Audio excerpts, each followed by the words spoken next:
This is Brother Ron, and welcome to We All Be News Radio and TV, the news-free Dixie for the 21st century. Okay, let me read. Please allow me to Yes, go read ahead. Black Rose. Okay. Claude McKay, If We Must Die. Yeah, that's great.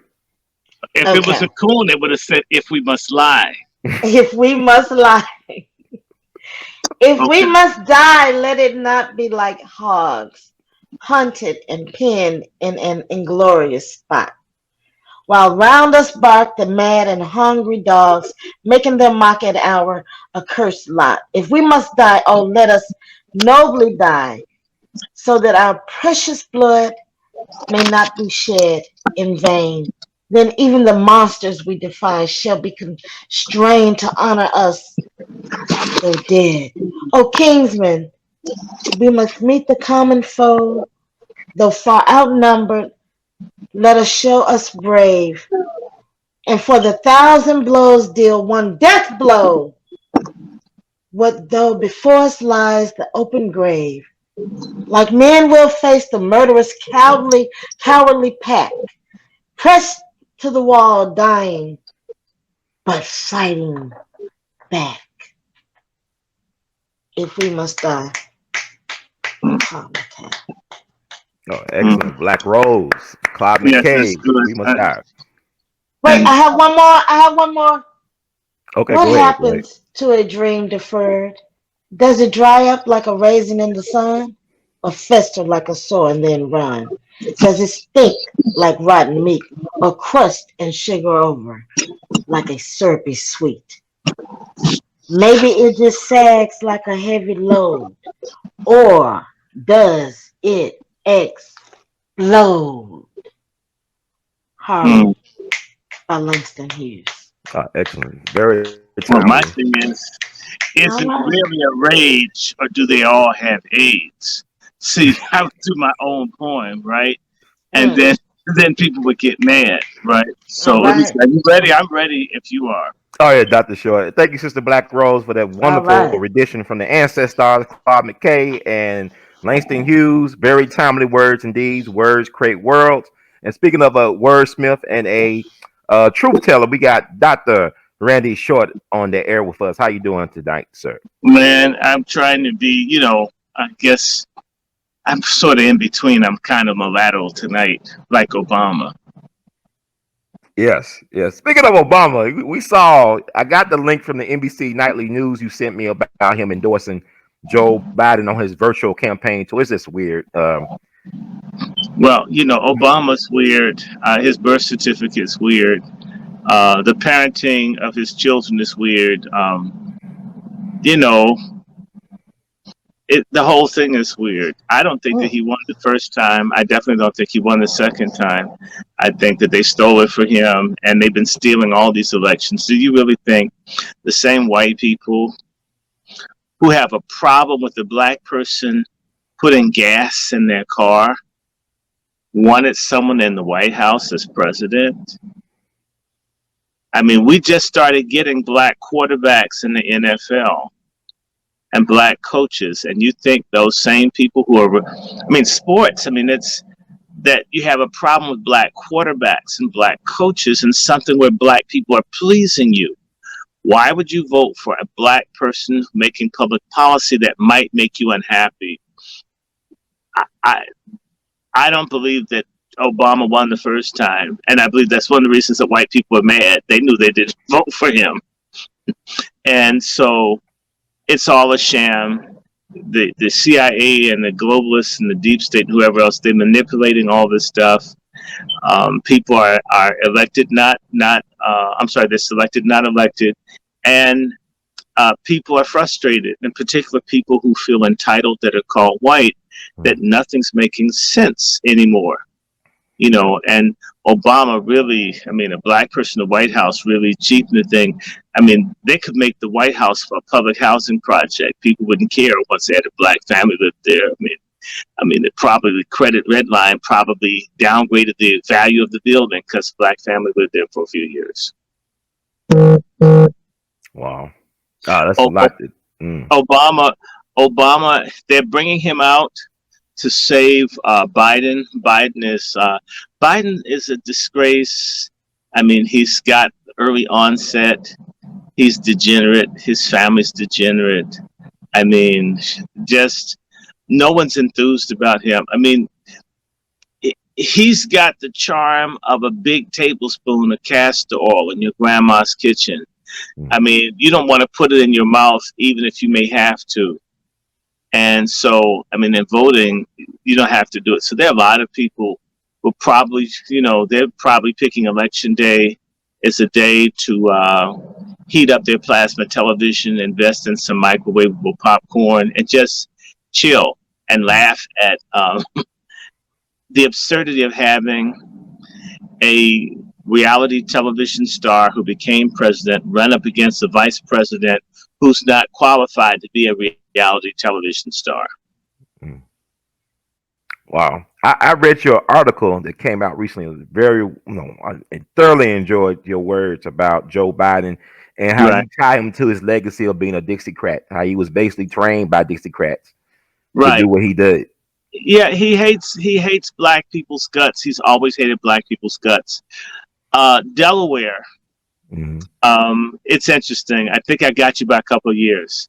I'm 55. I can remember going to Delaware 50 years ago, and you knew you were black in Delaware. Okay, I'm from Virginia. Delaware seemed more racist than Virginia. It was weird. In fact, when we went to the beach at Rehoboth Beach, we would go when nobody was there. I don't know how my dad worked it out. So we would be there as a black family and not have to encounter anybody. But I can recall going to Delaware, and one of the things that my parents almost never did. If you go to Delaware, it's very southern. They have a lot of Dairy Queens. Maybe they don't have them now, but that's one place I knew where Dairy Queens were in Delaware. And we might get ice cream on the outside, but my father never took us inside the Dairy Queens. We almost always never stopped anywhere in Delaware. We took our food with us and we came back. Now, I'm talking about 1970. I sound like someone traveling in 1950 with the Green Book. Right. I'm not that old. And I'm trying to tell you, you could get yourself beat and hurt very badly, very quickly in the Delaware I recall. And so whenever we did anything in Delaware, it was always exclusively black. My father used to take people from the late 60s and to the middle to late 70s to Rehoboth Beach, but it was done in such a way as we didn't mix as much. And I don't think we had any problems on the beach per se, but I'm trying to say to you, I had two experiences of traveling to, well, there's several places that we traveled to the South where things could be quite strange. North Carolina was really rough. And I can just say to you, I can recall my mother packing all the food, all the water, all the tea, and all this stuff that was in. So we didn't have to stop anywhere, not even eating, because we didn't want to have to worry about, because you could have a problem going to the bathrooms if you were black, even then. Okay. I know what it's like. Wow.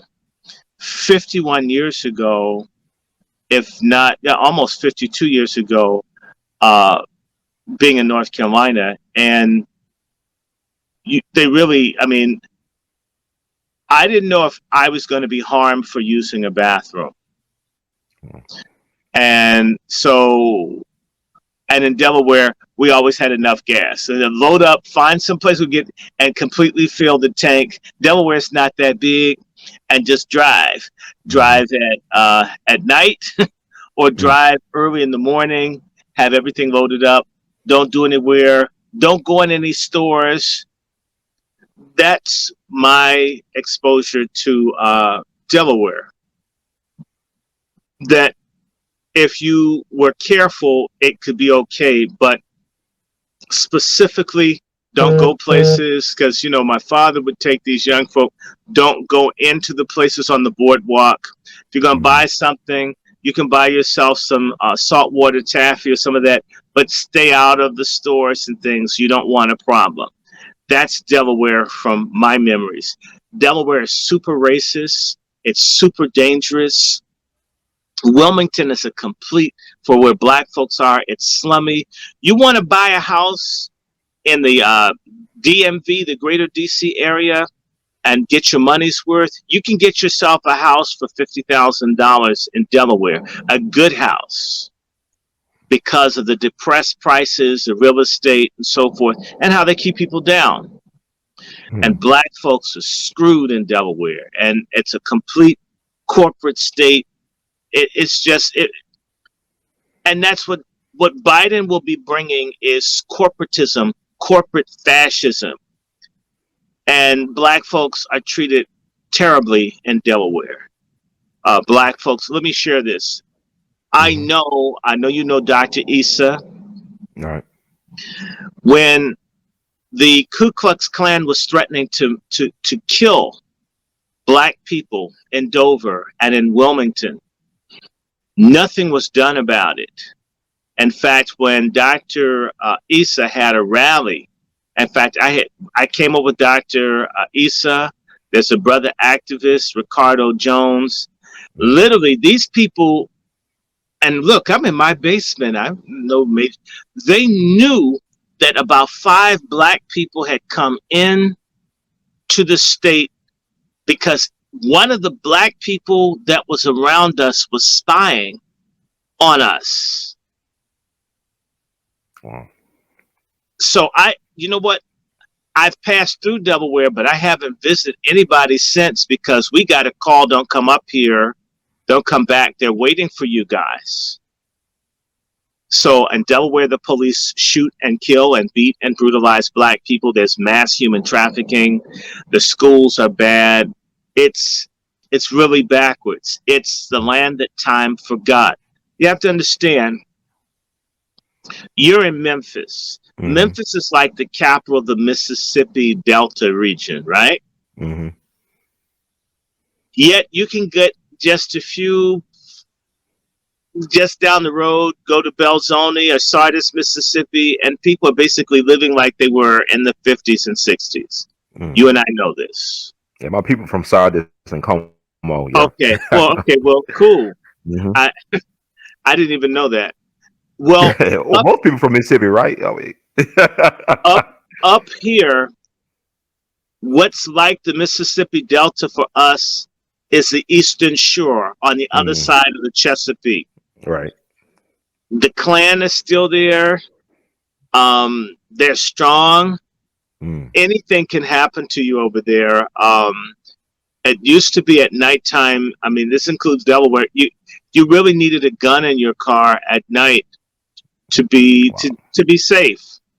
And Mm, that's, I mean, this is into the 70s. So, and Delaware had riots. In mm, fact, one of the leaders of the community in Delaware was Reverend A.L.L. Sampson, the only minister that Martin Luther King ordained. The oh Southern yeah. Christian Leadership Conference was exceedingly militant in Delaware, one of the most militant chapters.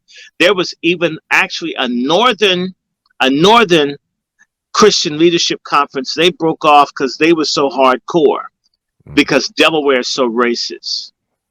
And so Biden, being a senator there, understanding that they have a tale of two cities mm, in the state of Delaware. I mean, it is really bad. Let me just give you an anecdote. I okay. think it's the Newcastle County Country Club that Joe Biden's a member of. And they have a golf course and they have a a catchment pond or a drain off place for the water to run off of the golf course, and it's not secure. And two black children at different instances have drowned in this water. Rather than building a fence, they've penalized and gone after the black parents. One time, I think a 3-4-year-old child drowned there, and then an 8-year-old. Their response is to attack the black people instead of putting a fence up. This is where Joe Biden recreates. And so, if Donald Trump went somewhere and black folks drowned in the catchment pond, the golf course, you'd hear about it. This is easily documented, which is why, I don't give a flying fuck about black people who don't like what I think. In fact, I can't stand stupid black people. I'm glad they know my opinions. I hope when they see me go in another direction, and, I hope, that I don't ever see you again. I think dumb black people should be sent to Guantanamo. Because y'all in the way. Y'all won't work with us. You won't learn. You won't get educated. You won't think. And by the way, the same black folks, like I wrote in that article, they're the same ones that don't like the emotional irrationality of the LGBTQ militants saying gay is the new black. Well, we irrational black folks, the ones that are irrational, think stupid is the new intelligence. Me not reading, me not researching, me just, I don't like fuck Ron Heard, I don't like we all be radio. Why can't y'all just talk about good stuff and it right? And so there's nothing good about you. There's nothing good about the condition that we're in. There's nothing wonderful about it. But back to Joe Biden, he's scum. That Joe Biden has had surgery, it's alleged, because he's trying to find out if he had surgery on his brain, it would stop him from being a pedophile. I mean, who gets surgery on your brain because he had some kind of accident? I mean, he's awful. Look at his kids. His daughter, she's a junkie. The other son's a junkie. The one that's deceased, people said he's like Tarzan, swinging both ways on a vine.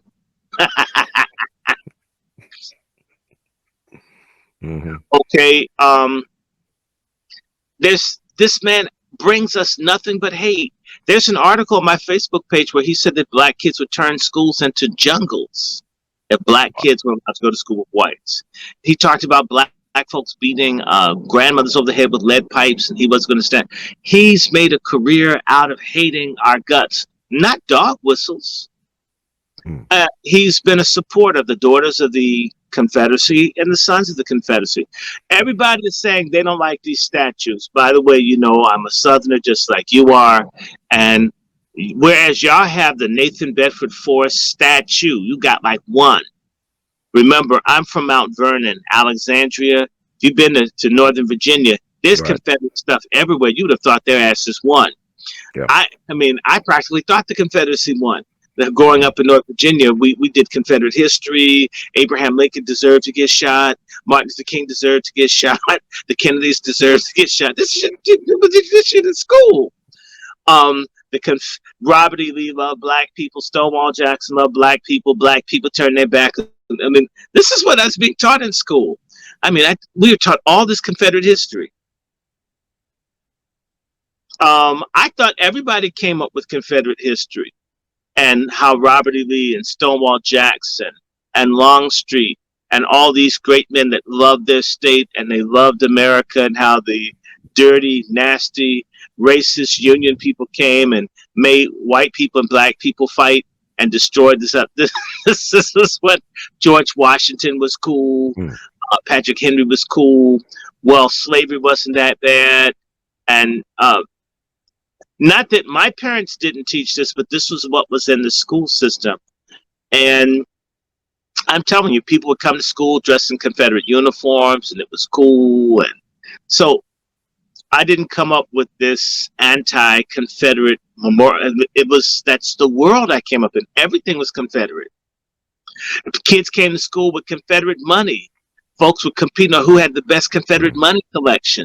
I'm just saying, I don't know if they did that down in Memphis, but they were really into this Confederate thing.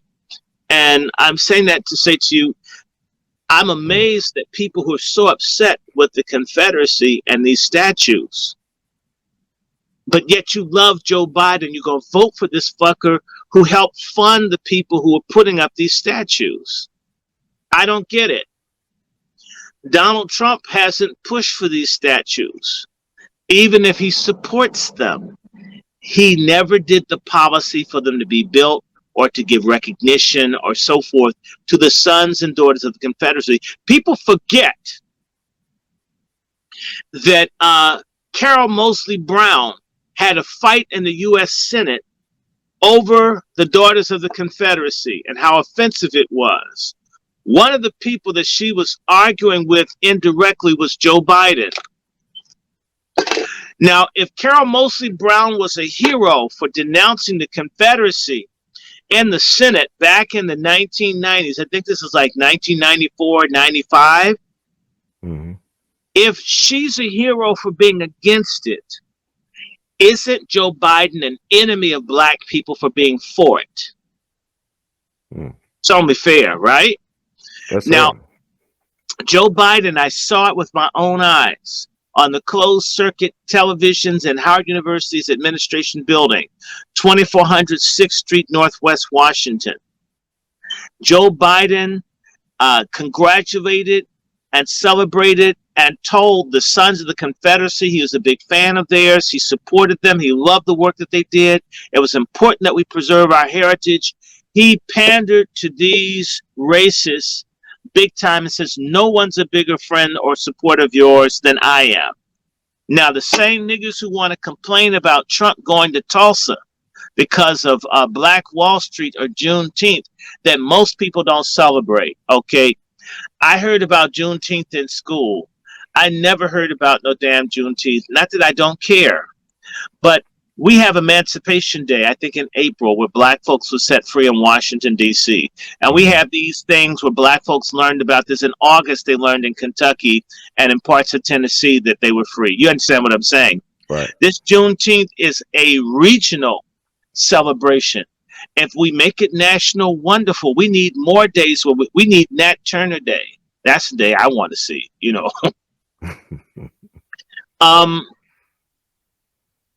But it's regional. But they're mad at Donald Trump over scheduling something in Tulsa.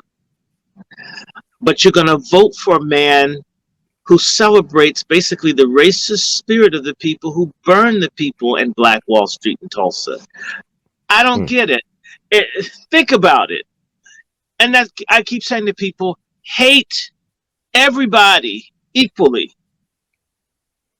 If you only detest Donald Trump and you can't detest Nancy Pelosi, who let the black people in New Orleans die, if you can't get angry about her, you can't get angry about Hillary Clinton, you can't get angry about what any Democrats do, then you bastards deserve what you get. If we were angry at everyone, it's sort of like a person in jail after they had a shank put in their booty when they were asleep, and they don't trust anyone in the cell because they don't know who did it, and they don't want it to happen again. They don't trust no one. They're hyper vigilant. That's how black people should be. But you know what? We're not. We're only going to be mad at people that are Republican.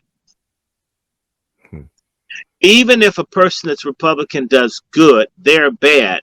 A Democrat doesn't have to do shit, and you love them.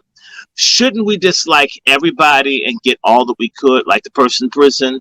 You know, since, you know, I got shanked in the booty, I'm not going to get any justice. I'm basically trying to steal people's cigarettes, coffee, and cookies and tea, and I'm going to do everything I can to get mine, no matter what. Shouldn't we be like that instead of, oh, well, the people on the left side of the room, they really like me. They would never shank me. But the other people on the other side, I hate all of them, even the ones that wouldn't shank me.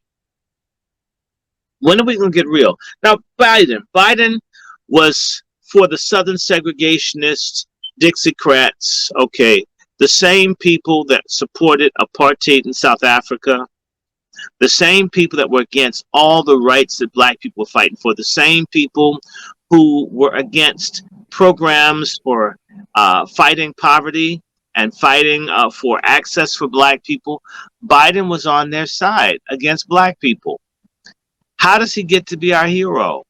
How does a person that's against access for community development, uh, open housing, civil rights, voting rights. He says he's for this stuff, but how can Joe Biden have been for black people's civil rights if he's was buddies with the white Dixiecrats that did all of the what's that stuff called when you stonewall not gerrymander gerrymanders you do politically.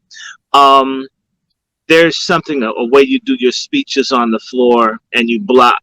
A Um, filibuster. You talking about? Filibuster. All the people who are Yeah. filibustering and nullifying all the laws for black people were Biden's heroes and friends and mentors. You can't have it both ways. That's like me saying Hitler's my mentor and then wanting to be chairman of B'nai B'rith. Please, you can't do that. Make up your damn mind. And black Hmm. folks are psychotic and stupid as hell to support Biden. Biden has made more racist, nasty, anti-black statements year after year after year. People know that. And then after black people saved his amnesiac ass, okay, because his campaign was almost gone. That little filthy, what's his name? Uncle Fuckus, because Uncle Ruckus has more class than Clyburn. Uncle Ruckus never called himself a civil rights hero. He was a self-hating Negro cartoon who's cartoonish, who always is consistent in his hatred of black people. Uncle Fuckus, on the other hand, aka Clanburn, Kleinburn, Coonburn, whatever his name is. Mm. You're telling me that you fought against Strom Thurmond and these people in the 50s and 60s and 70s, and now you're endorsing one of Strom Thurmond's mentees with no tangibles, nothing? He didn't even give you a suppository to put up your behind after he ran a train on you. Please. Wow. It's we, and yes, I voted for Trump. I can't wait to do it again, just to spite all the coons and the crackers that want to vote for this liberal dude. What does Biden say he wants to do when he becomes president? He wants to do trans. The most pressing issue in America is trans. Wow. I mean, and he cares about illegals. If black people want to be help vote to be dead last, and yes, you do need stuff. And forgive me, it's a fucking lie when these goddamn Republicans say you don't need shit from government. The government just gave $7 or $8 trillion to rich people. The government takes from the poor and gives the rich. We want something from the damn government. Yeah, I want it, and I want more than SNAP. In fact, I do get that right now. I would like to have double that because I would get more. What's the stone crab and other stuff? I've been eating good. I'm not trying to get no help either. I'm gonna go over and get me a big leg of lamb. Thanks, taxpayers. To me, that's the least the government can do for people when they shut the economy down. I mean, as people give out food, they even gave out food back in Joseph's time. If you've read that in the book of Genesis, that people give out food when your country's in trouble. So, to hell with all of y'all. Well, I would never take government relief. Hell, the rich people take government relief. The rich people get qualitative easing. The rich people get bonds. The rich people get all this stuff. The rich people got $20-30 trillion from Obama. And $20 trillion is $6 trillion more than what reparations has been approximated as what black people should have. The $7 trillion that they just gave the people a few months ago is half of what black folks should get for reparations. I mean, Elon Musk get money too. Elon Musk with SpaceX, he's getting money from government. All of them get money from the government. Mm-hmm. And black slavery made the damn government. So I don't care. Yes, I want something from the government. The government has made us fight their wars. Yeah. The government has supported Jim Crow and all this. So yeah, I want it. In fact, there's never enough. In the words of of Luther Vandross, I hope. I'm talking about reparations. I don't know what never too much was for Luther Vandross. Never too much. Never too much. Never too much. Dun, dun, dun, dun, dun. Right. I don't know. Yeah.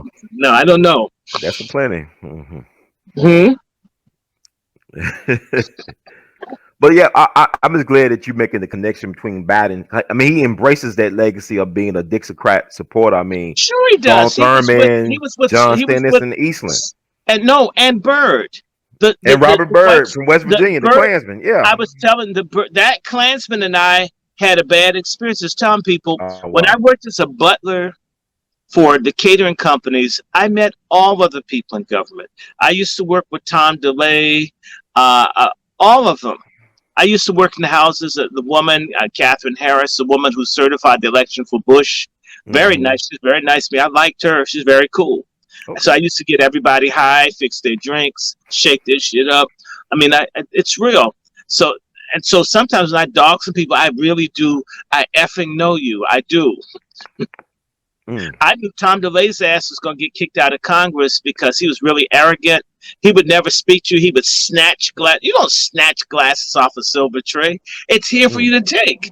I mean, you were Right. so arrogant in your whiteness. You needed, even in something where you can just pick the thing up, you needed to be hateful. Even in getting a glass of wine for yourself, you had to hate me, right? Mm. Mm. Then I was at Catherine Harris's house. This is real talk. He came up and was talking all nice. I called my friend and said, Tom DeLay's ass gonna get kicked out of Congress. This is how do you know that? Because when a white dude arrogant like him starts having small talk with black people, he's going down. He's trying to make some friends and break his fall. So I knew he's going down just when people start talking to you, start making friends to you. The one person that they were all afraid of, this is amazing. The one person in Congress that all of these Republican people were terrified of, this one name that struck terror in all of them. Do you want me to tell you who it was? Yes. Cynthia McKinney. If you said that, they would Oh. just lose their mind. Just the mention of Cynthia McKinney, that just people just go crazy. Mm. I need more. They need more drinks. It's just, and so I said, we're so glad there's just one of them. If Mm. there were 2 or 3 or 4 black folks like Cynthia McKinney, they said they wouldn't be able to be in Congress with black folks. They just that Cynthia had those crackers plucked so bad they were just the mention of her name. They needed more drinks to just Wow. because she drive them nuts. So hats off to that system. This is Yeah. another reason why I can't stand coons. You have 55 niggers in Congress, and you tell me that you can't get 5 of them to rock that joint. And so, Brother Ron, I'm going to just put this out here. You saw the article that we put in Pace Online. Yes. One of the things that I'm pray to God that this comes. I want your help. I want your input from people. We need folks to give you money. We need folks to send us cash app because we need to do more. We want to set up independent black media studios. Me, Black Rose, Brother Weaver, all over the country. But what I want to see be done under the banner of Coon Busters is that we go and take our demands to the black people in Congress and tell them, you're going to sign on for this or we're going to run your asses out of public life. I don't want to hear you walk with Dr. King. There were Secret Service that walked with Dr. King. I don't know who you were working for when you were walking with them. But to tell them if they don't support reparations, if they don't support amnesty, if they don't support the giving the right to vote to everyone black, that's and which is this Voting Rights Act of 1965, sections 2 and section 11. Nobody black should be denied the right to vote. And the state of Virginia, 500,000 black people can't vote or more. This needs to stop right away. If they don't do this, we organize to get rid of them. If we could just get one person, in fact, maybe Maxine Waters could have her own wig store. She's got enough of them. I mean, get out of politics if you won't stand up for us. I mean, and John Lewis, I mean, I don't know. They're giving his ass wonder drugs to keep his coon ass alive. It's like, if he had just been a regular black person, he would have died like back around his birthday in March. So they have all this medicine to save him.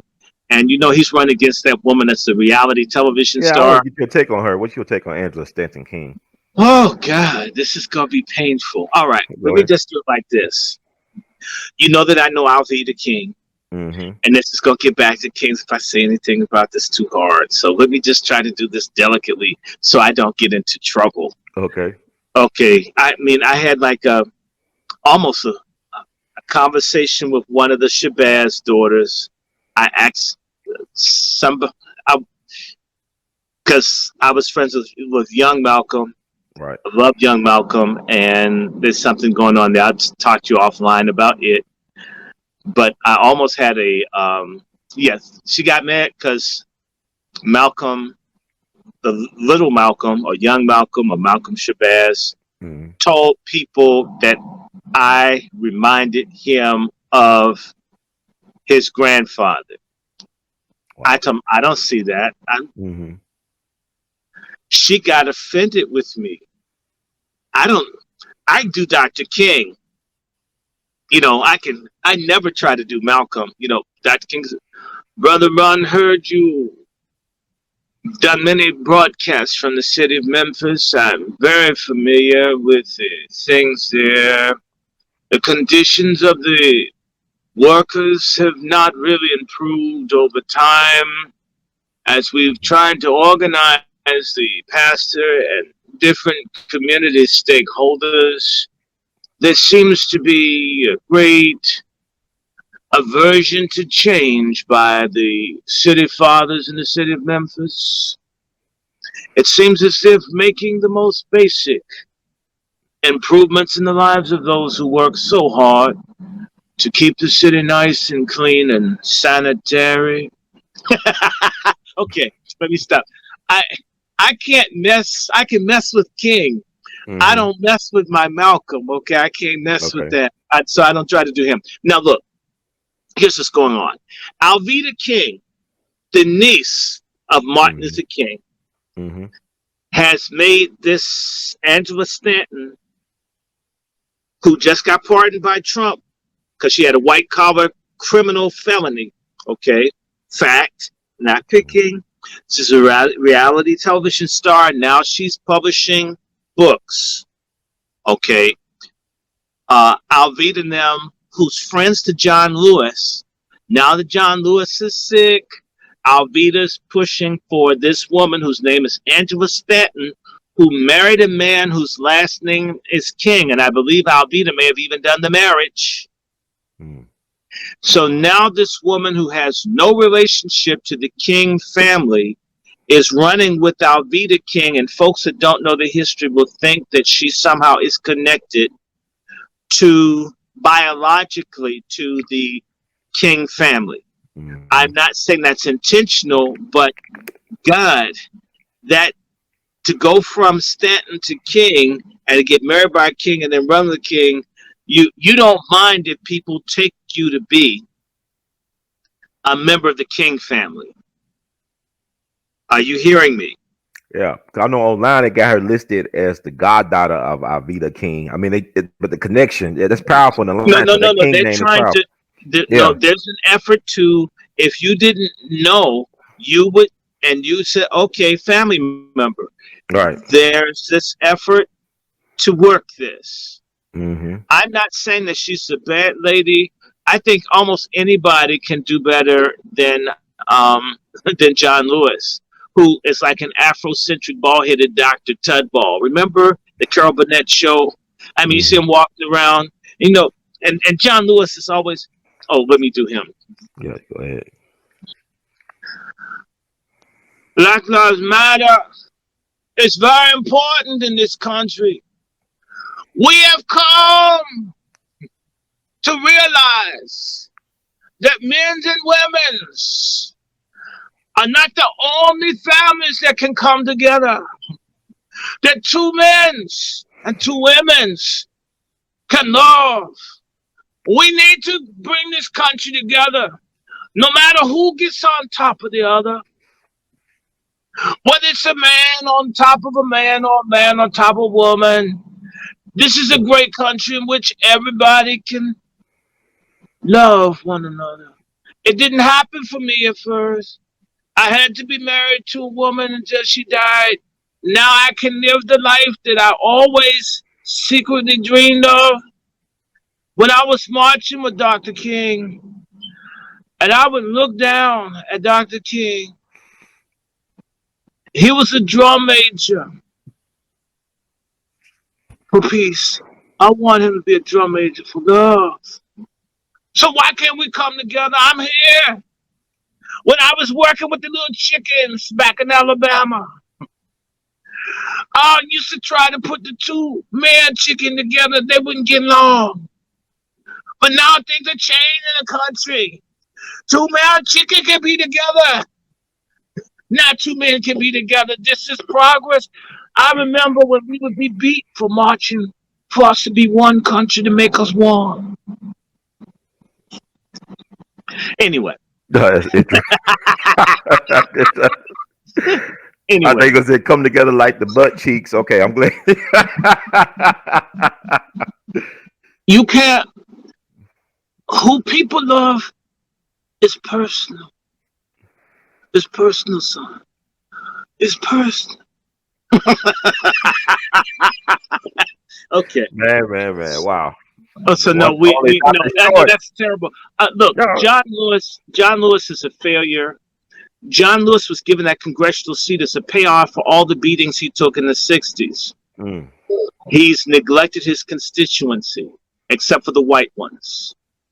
And Angela Stanton King may end up, even with the an expunged criminal record and a exaggerated, enhanced genealogy, may do more for the people in that congressional district than John Lewis, who needs to retire and maybe wear crash helmets with virtual reality so he can remember getting his ass beat all the time. Name a bridge for him. In fact, name one of those little obelisks, the little sacred penises for him. Do something, but get his ass out of Congress. He needs to go. So, if Angela Stanton King is going to get rid of John Lewis, even for 2 years, I say more power to her, because I think there's more life in her than what John Lewis has. I mean, black people haven't gotten anything out of John Lewis except for mass incarceration. John Lewis worked very closely. Joe Biden is a very good friend. We have worked together in Congress. We have brought the country forward. And we've met together in my apartment. Many people did not are going to let this privilege get away from voting. They don't realize that Joe Biden was there for us. He was there for me. He's always been there for me. He was there for Obama, too. Look, we need to get rid of that generation, okay? They can't get strokes, aneurysms, COVID-19 fast enough for me. They won't let my generation, which is X, move in. Mm-hmm. And if they tend to promote the millennials who don't know shit. And the people my age need to rebel. So I'm savage. All of them need to die. Strokes, take their Social Security, make them go away. They don't want to, they won't change, they won't listen, they won't move, they won't work, they won't collaborate. They only want to say, you weren't born, you weren't there. Well, fuck, I'm not supposed to be on the planet before I was born. And by the way, John Lewis, you ain't trying to make too many babies yourself. You do have one son, and he don't come around much, probably. Probably John Lewis said, ooh, you my son? Oh, yeah, you my son. You lucky, okay. You my son. Anyway. But Biden had that aneurysm thing back in the 80s. They had an aneurysm. Yeah, well, I wish he'd come back. I mean, it's like it reminds me of Quincy Jones. Them guys are tough. I mean, Quincy had this aneurysm. He's still around, and people just all dead but around. They got different medicine. There's a little thing that the sister shared with me. Are you familiar with the concept of the black bottle? No, tell us about that. Oh, I just learned from a sister from Memphis area. Black bottle in medical terms is when you go to a hospital, the black bottle is a medical terminology for the person that's undesired in the medical facility, meaning that person is marked to be medically abused or killed. Wow. So they didn't get the black bottle treatment, but it happens to people every day. They go in the hospital, they're sicker for having gone. Okay. Yeah. I don't And miss the hospital. so we need our own hospitals. We need our own everything. I may vote for Trump, but I think I want to make this clear. If somebody dynamic, and if we had a black political party that was committed to economic and social progress and cultural progress, that wasn't selling us out to illegals and the sexuality fools, and to pork chop feminists and rich bits feminists, I would support it. We need our own everything. And there's nothing wrong with us having it. We used to have these things, towns like Bolay and so forth. We must have our own. And the only way we're going to get it, frankly, is we must destroy the unity and the consensus based around the false lie that the Democrats are friends. This must be destroyed. Personally, if I could take a baseball bat and smash the Democratic Party into 1,000,000,000 pieces, so black people would be compelled to have something for themselves, I would do it. In fact, I hope Trump wins with a landslide. I hope that Nancy Pelosi gets driven out of her position of House leadership. I'm hoping all these things happen. I don't know if that's going to happen in the House, but I'm hoping that black people wake up and recognize that we are being destroyed by this party. I do not suggest that any political party loves the people. It's not true. But a people must love themselves. People must love their young and their old and their ancestors and their God and their legacy. This is what I'm saying. Do you know people say I'm cooning? That's what I just said. A lot of our people are so stupid, they wouldn't know what I call black Christian nationalism is. However, all of your great black folks, Ida B. Wells, all of them were Christian nationalists. And not into the white Jesus, not little faggy Jesus thing, L'Oreal Jesus with the blue contacts. No, I don't believe in that. I don't even. Nat Turner, Henry McNeil Turner, Ida B. Wells, Henry Highland Garnett, Frederick Douglass. I can go on and on. These people had a combination where they believed in the Bible, the gun, business, education, unity, entrepreneurship, proper personal conduct, family, ownership. It's an ultra conservative program, but it absolutely believed in justice. It absolutely believed in access and the need for capital. It absolutely taught the value of the unborn. It taught the value of and respecting womanhood and manhood. That's where I'm coming from. But because our people are so brainwashed, they would not know if they really understood this nationalism. Black nationalism, true black nationalism, is it's a very conservative entity, in particular when you're under attack. When a nation is at war, people don't celebrate the same way. They don't drink as much.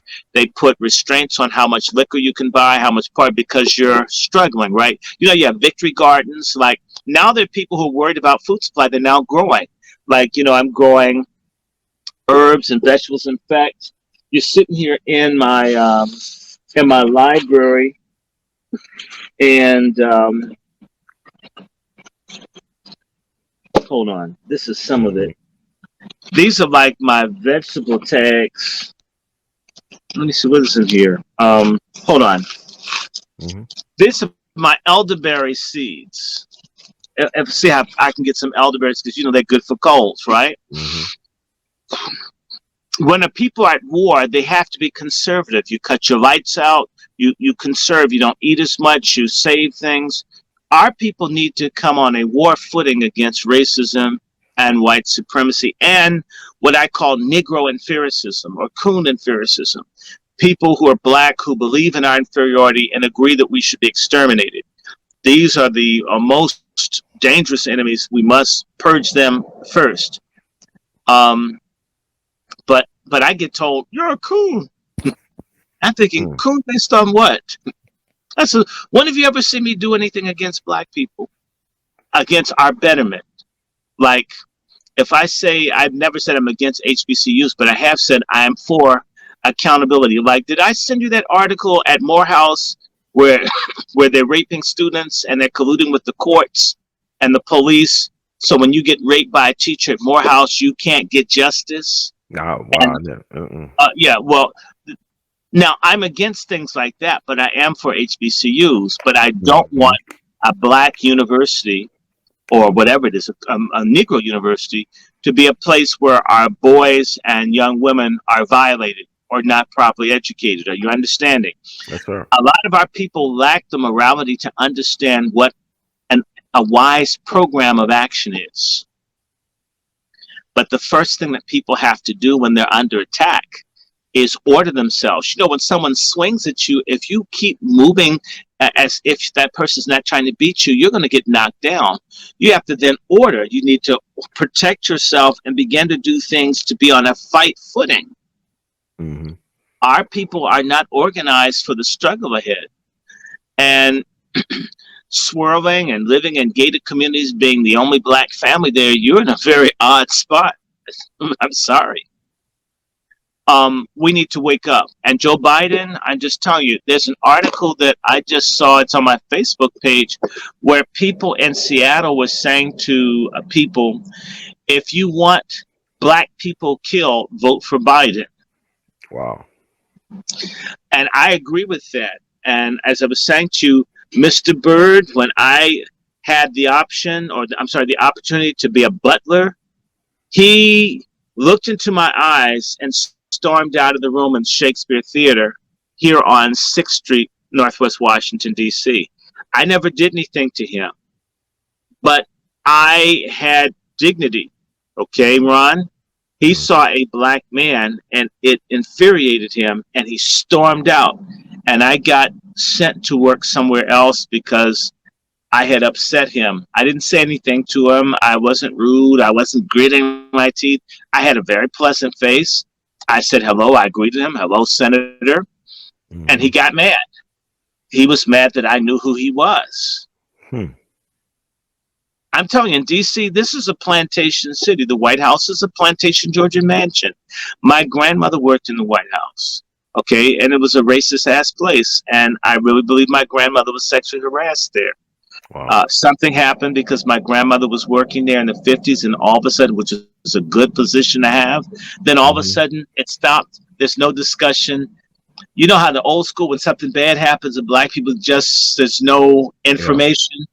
Yeah. Mm-hmm. And so I was trying to think, wait a minute, if my grandparents were really doing good and my grandmother's working in the White House, right? Yeah. There, and just about the time when they're doing gentrification and taking people's homes, why would my grandmother just leave a job in the White House to work for less prominent white people? What happened? And it's just mentioned in passing. It's made to disappear.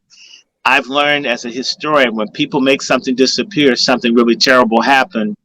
What I do know from stories about my grandmother, who's an attractive lady, that multiple times she had to change where she was working because she was being harassed by the white men. A lot of black folks, when they talk about these mammies and so forth, right, a lot of sisters were raped and harassed and abused when they worked in these people's homes. Strom Thurmond, right? Say that again? Strom Thurmond, with the situation with his black health. Yes, absolutely. But you know what's interesting about Strom Thurmond? He took care of his black daughter. Yeah. Bill Clinton hasn't done a damn thing for Danny Williams. And that's what I'm saying. Who's the bigger racist, Bill Clinton or Strom Thurmond? Well, you know, he's still alive, though. He could have, the Clinton body count is vast, right? You know, he's still alive. But you see, that's not, I mean, well, no, you don't think Strom Thurmond had people that died back in South Carolina? Do you really think that they didn't have people executed or beat up? George Steeney, I mean, a 14-year-old kid. Yeah, of course. Right. Yeah. So my point is, so he's alive. But he should be prospering. Chelsea Mm. is a millionaire, and this boy is scuffling. This is a crime. It's an atrocity. And He looked like Bill Clinton in blackface. I mean, mulatto yeah, style. I mean, that's that's definitely Bill his style Clinton's to me. son. Yeah, he I, looked like I him. I I stand with him. I hope he's well. I really Hmm. like him. He's a very nice brother. Hmm. And if I can do stuff for him in the future, if I reconnect with him, I will. Hmm. Um, he's a good person, a good Hmm. soul. And but Angela Stanton King, I hope that she does beat John Lewis. I hope that she runs him out. I hope that that happens. It may not, but I hope so. I I hope saw her that on the Breakfast Club, and she was impressive with her talking points. She has great she, talking she, points. she's a smart woman. Hmm. I haven't dragged her. No, of I course you have. haven't You've been I generous. haven't dragged her, and I want Alvita them because if I did, dog, and say Alvita would call me up. Hello, Reverend Short. Hello, Reverend Short. I heard how you talked about my goddaughter, Reverend Short. Now, Reverend Short, you have a gift of discernment from the Lord. The God is using you, but when you use your gift to tear people down, that's not of God. That is not of God, Reverend Short. Reverend Short. So you should be supporting him. Now, don't you want to see John Lewis? Now he's a sodomite, and I've been friends with him. We've been very nice too. He's a sodomite, Reverend Short. But you know that in order for him to move, things have to be in the spirit of love and reconciliation. Mm. So I want you to think before you talk bad about Andrew, because Andrew's been through something. We all have a story. You know that I used to sleep with everybody. You know, I told everybody in the Atlanta Journal Constitution I slept with everybody.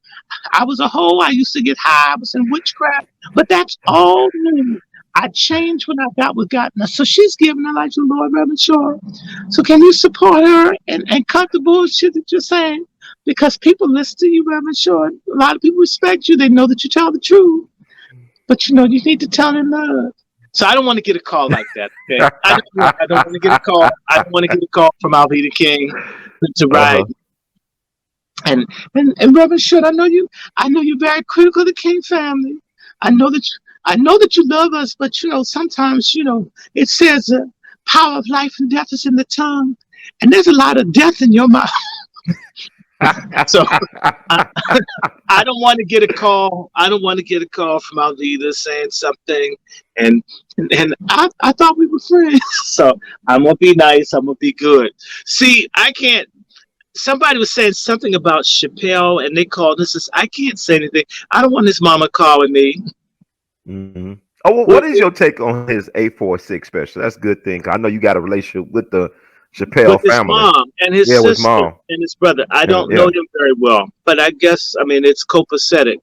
Hmm. Um, I'm glad he said what he said, and all the years I've known his sister, I called her maybe 2 weeks ago, and I told her normally we never talk about him because my relationship is with, like, if you had a famous friend or family member, if I'm in a relationship with you, I don't call and ask you about the other person. I'm not Right. into celebrity and fame like that unless I Hmm. actually really was interested in the person. Um, I called her and I says, I'm glad he said what he said. Now, you see, Candace Owens, when she's attacking LGBTQ, when she's attacking feminism, when she's talking about certain things, I agree with her Hmm. 199%. When she talks about race, when she talks about police, when she talks about economics, I think that her choice or her knowledge is not deep enough to process that thoroughly. If in Hmm. fact she believes any of what she says at all, I don't know. I'm not going to put a judgment there. George Floyd. Let me just do this so everybody gets where I'm coming from. Hmm. Someone that follows your show, who's a fan of yours, started following me from doing your program. They're in Minnesota. Hmm. They were very, and the brothers been good. Some of the people that some of your fans are some of the most wonderful people in the world because, as you know, remember when we have conversations and the phone cuts off, Yeah. COINTELCOUNTERPRO is attacking us, and the main place they attack us is in communications, and they attack us economically. Mm-hmm. Like, I can apply to work at McDonald's and get and never I can't get all these, you name it. I tried it to get any, just to have it. I haven't ever, I haven't been able to get any kind of bullshit job if I was worried about money, just to have a slave. Right. Ever since I started speaking out, and I was told by my godbrother Larry Pinckney, that is how it goes. They decide to starve people into submission. Since you have a fat mouth, you can't have anything. Thank Mm-hmm. God for the people like your wonderful audience. This brother helped bail me out. Not that much, but it helped. Right. Because he's up there, someone that he knew called him and began to explain something, because I didn't buy this whole thing about a $20 bill when someone's dead. I've seen people bad $20 bills all my life. I mean, Mm-hmm. DC. I mean, they print them Yeah. and they counterfeit them here, okay? And Right. it's not worth shit when they print it from the Treasury. So it may as well all be counterfeit. But that's another discussion. None of the story made sense to me. I didn't see a police car. Then I see the black car. And I'm thinking, damn, I'm not that smart, but that initial car isn't a police car. What's going on here, right? Mm-hmm. So he has a friend.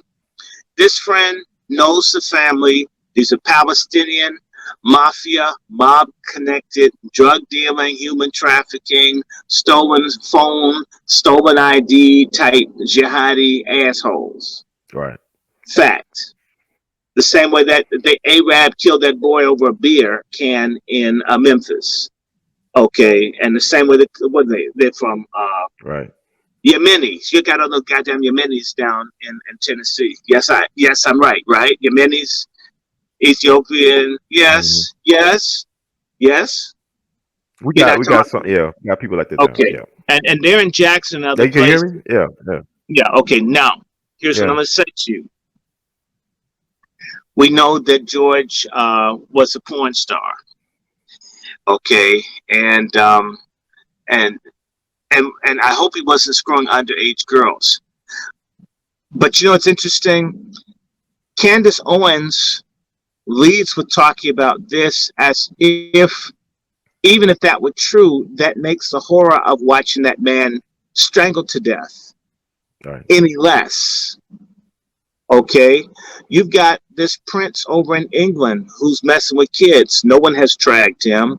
No one dragged Epstein like Candace Owens did George Floyd, Mm-hmm. right? Or like they've dragged Cosby. So it looks as yeah. if you're picking black men and sex as an area to attack or to justify. And you never hear Candace Owens or any of what I call the Republicans or the conservatives. They never ever talk about police brutality or murder or racial. They do everything they can not to talk about it. And that's a problem. So for her to step on George, who, I mean, I'm not even into George, but the point is the murder was horrific. It's horrific. If it's a hologram and it's not a real person, it still conveys the same terror to us as black people. And so she was stupid to articulate that kind of contempt for a black man when you're swirling with an ugly white man that looks like a toilet bowl cleaner. Okay. I'm serious. Everything you scrub the bowl with. Okay. Now, Yeah. I'm familiar. so here you are, a person that's always on the right of things, married to a white dude who clearly you like his bank statement more than his face. You're a trop. That's my slur word for Caribbeans that don't like black Americans. Trop. And I use Lafrican, Ligerian. I have a lot of words for people. Okay, like Ligerian. Okay, when you come over here with the jacked up after or Conti or Kunti instead of continental Africans. Okay, she's a trop that's swirling, that never takes up the issue of racism except to defend herself personally. Mm. And she's with a white dude that, I'm serious. I mean, he could be a chimney sweep from Chitty Chitty Bang Bang. Okay, but he has some money. And so, and they're putting you all out here. And by the way, it's the same way you saw the same niggas dancing in Tulsa for Trump were the same ones dancing in Atlanta when he was talking. If you notice, some of the faces were the same. Mm. You mean to tell me out of 1.3 million or more black people that voted for Trump, you can't find some other faces? You can't get a few plane tickets or buses to pack them out? Even Farrakhan, with the dying Nation of Islam chapped in certain cities, can pack a house. Mm. And I'm not picking on the Nation of Islam. I'm only saying that you know how it goes. If one of the key ministers in the nation is coming to town or speaking at a particular church, whatever, they bring all their Muslims out. They empty out all the used thrift store suits and put even winos and all, clean them up to have a big Muslim turnout. God bless them. They know how to turn their numbers out. Mm-hmm. If the nation can do that, you can't tell me that these damn Republicans can't find more than the same tired handful of people who fly all over the country to be where Trump is. It says that there's no organization. In fact, this segues to the fact that Roger Stone should be pardoned. He's a friend of mine. What I like about Roger Stone is that he came out against mass incarceration 18 years ago and never wavered.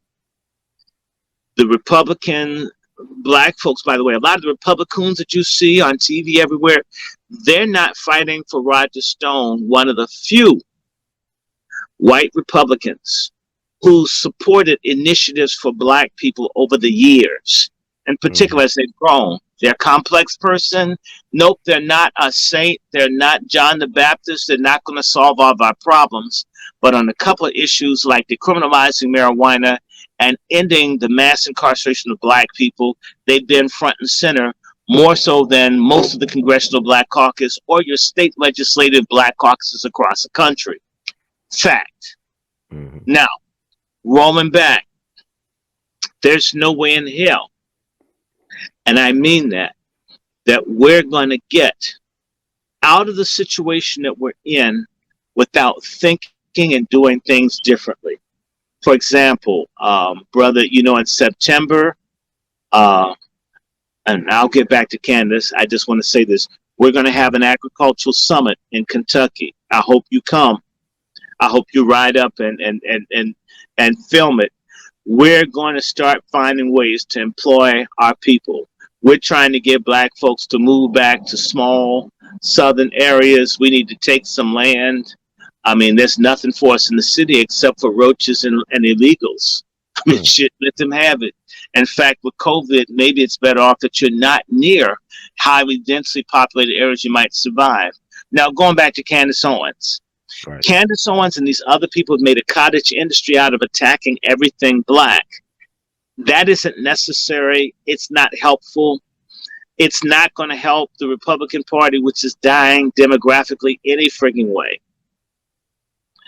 So back to Chappelle.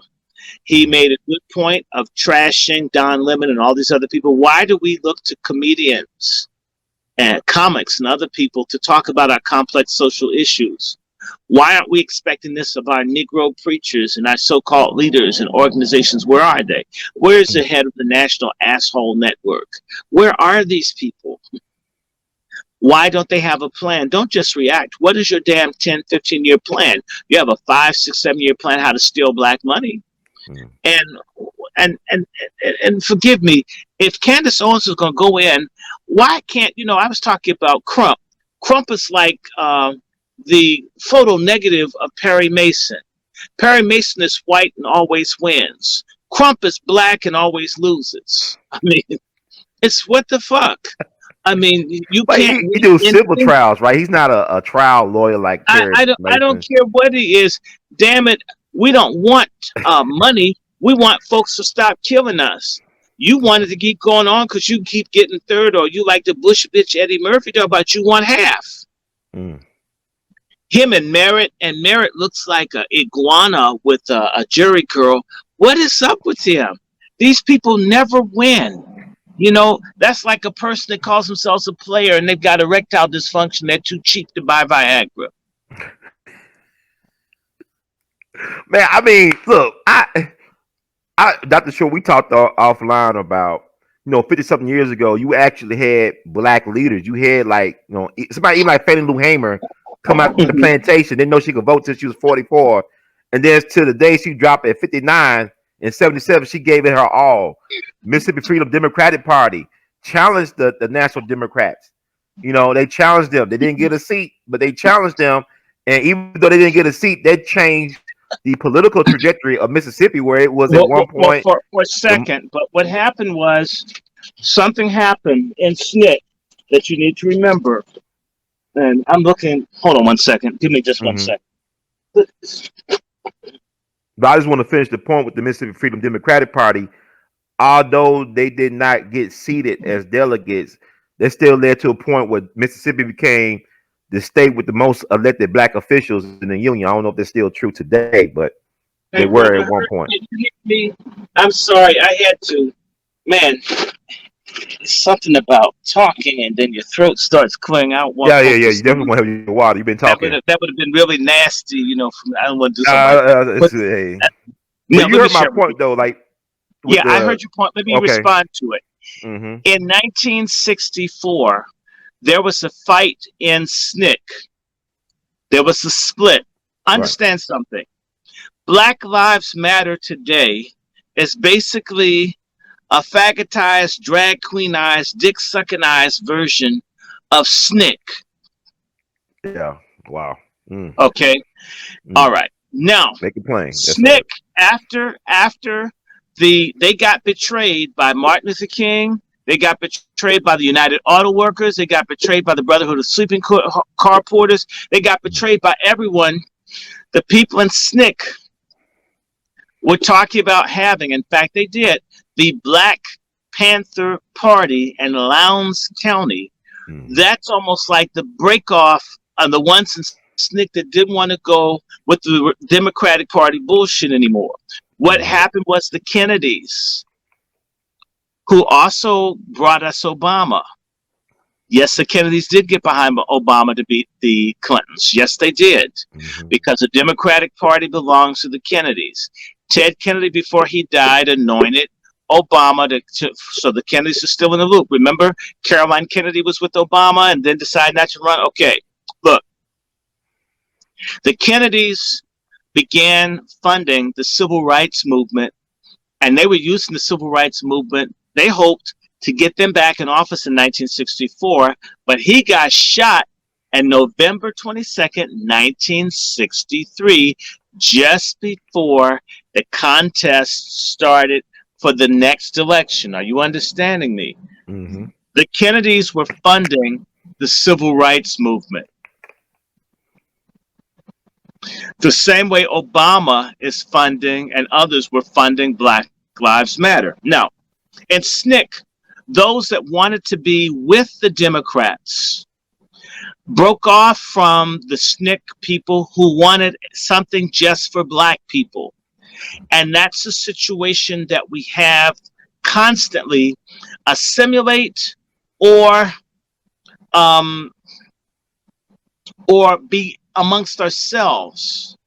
There's a struggle between the assimilationist and the nationalist. I'm a nationalist and I terrorize people. I don't mind living in an all-black town. It doesn't bug me. I'm not mad at people being. I'll tell you, look, dude, when I was at Jefferson Davis's thing, it was cool. I liked it. And when I go down to the Capitol, I try to take pictures with my ancestor who was Secretary of War for the Confederacy. At least I have somebody in the fucking rotunda that's related to me. I can say that to the cracker who does. I don't care. That's my great-great-grandfather or uncle, and you don't have anybody's statue down here, you bastards. And so, white or black, your bloodline's your bloodline. You get where I'm coming from. Now, right. What I'm saying to you is that the SNCC people, there's always been this fight between those who want to be white and those that would like to be whatever black is. Are you understanding me? So there were Right. fights. The SNCC people who had the Atlanta plan where they want to go in and take over neighborhoods, these people that wanted to stand up, that didn't want to assimilate into the Democratic Party, became the outcast. And the ones that got the money and the funding, like John Lewis, were the ones who decided to become Democratic Party water carriers. So the black community was hijacked by the Democratic Party in 1964. And for 56 years, we've been going in the wrong direction because a few niggas have jobs. Mm-hmm. Okay, that's the issue. And so SNCC, if you look at what happened, the Black Panthers, they're people who left SNCC that went to the Republic of New Africa. They went into something that was blacker because they didn't want, because a lot of folks were in SNCC to have sex with white people. Let's just be honest. They had little houses. You know, in Mississippi, you have want some white pussy. I mean, we got some girls coming down. People joined the movement to screw, and if you listen to Tom Joyner, to get fried chicken to eat. It had nothing to do with an ideology or advancing black people. It's like, shit, I've got nothing else to do. So there's a split in SNCC. Some of the people went in the All African People's Revolutionary Party with Stokely. Some went to the Black Panther Party. They went into the Revolutionary African Movement. These people splintered, but they tended to go into more radical organizations that were focused in, that were either Pan-African or African socialists or something, but they weren't with the Democrats.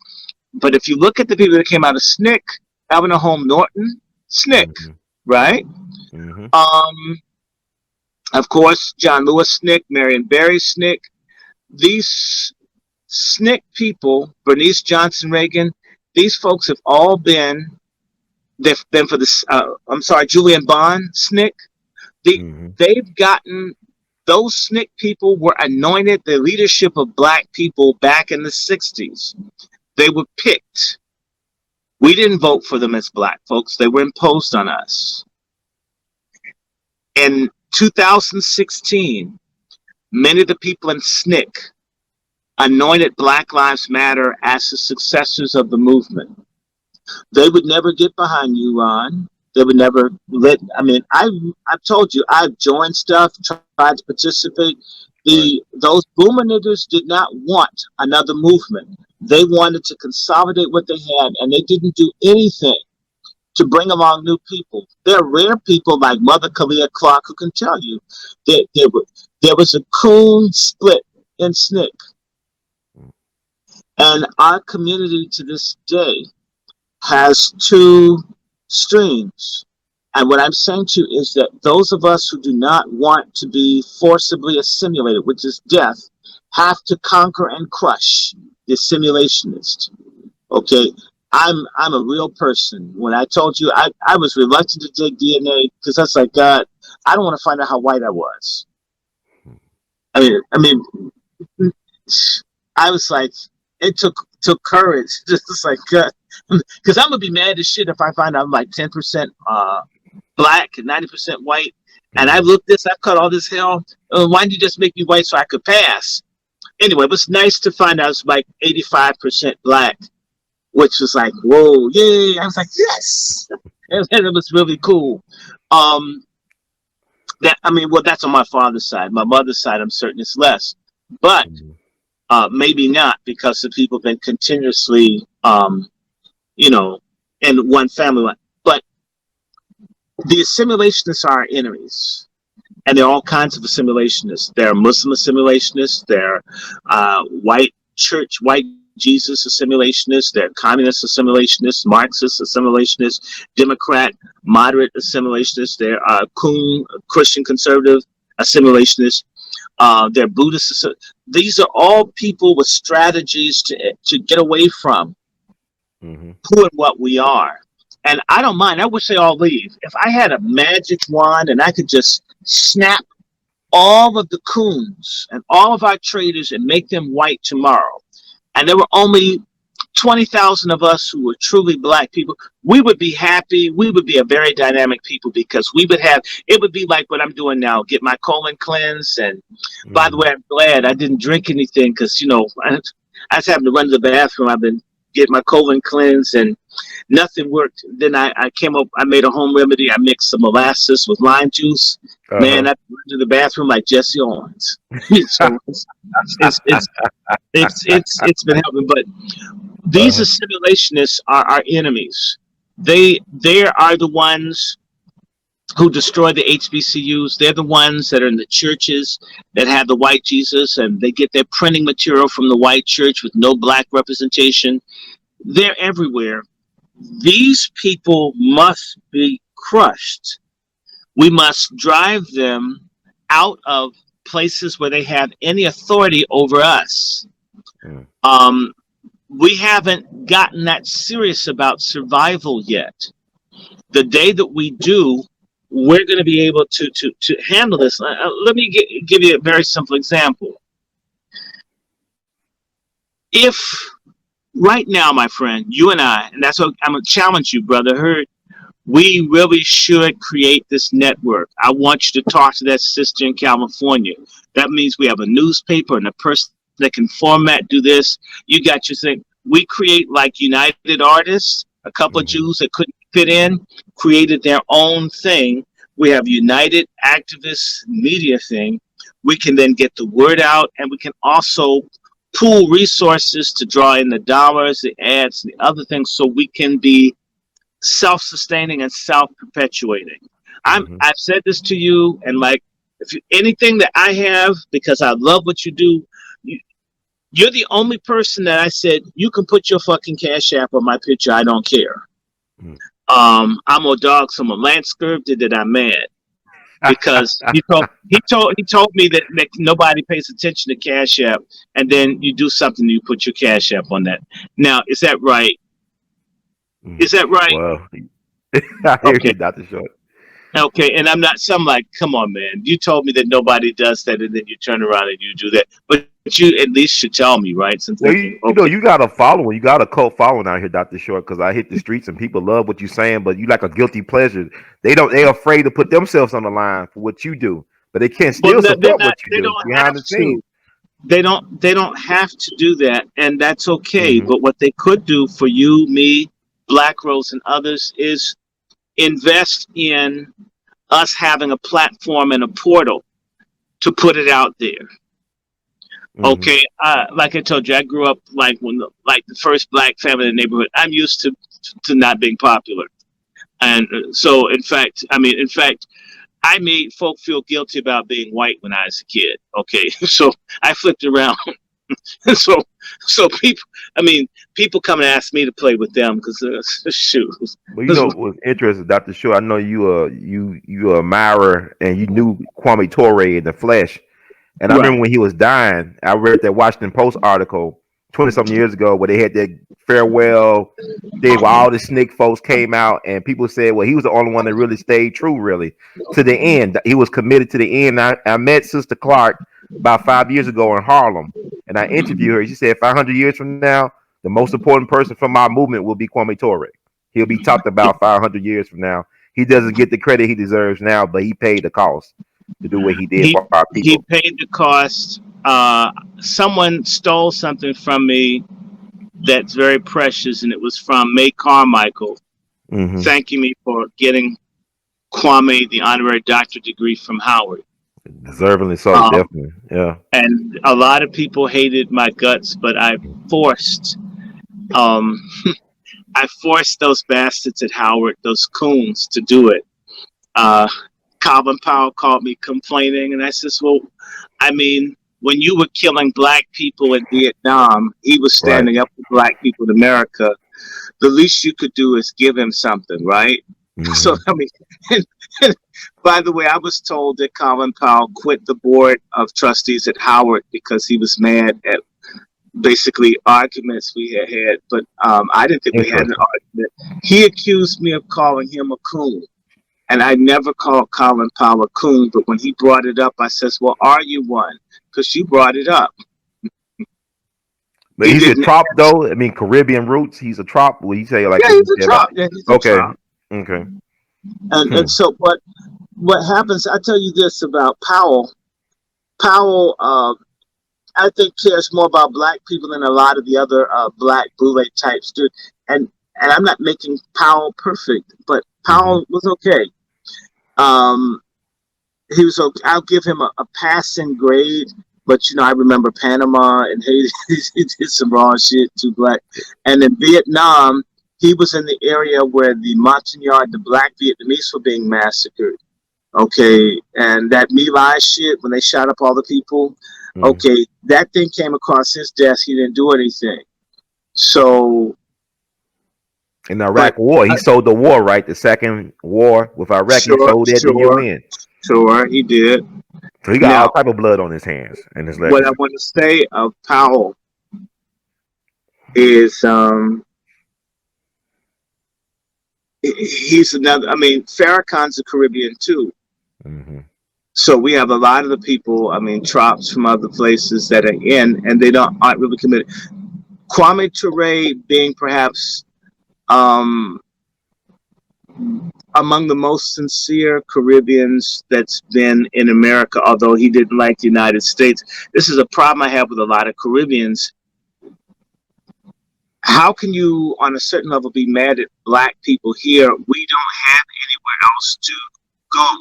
And ironically, Kwame Ture, aka Stokely Carmichael, was more welcome here in America by black people. He couldn't even take his ass back home. Like Marcus Garvey to me, though, right? Is that Yeah, Marcus Garvey? which means that the most advanced black people on the planet are here in the United States, Mm-hmm. nowhere else. And I don't care who doesn't like it. I mean, shoot, go to hell. In fact, give me your green card so I can set it on fire to help you go home. If you don't like it, go away.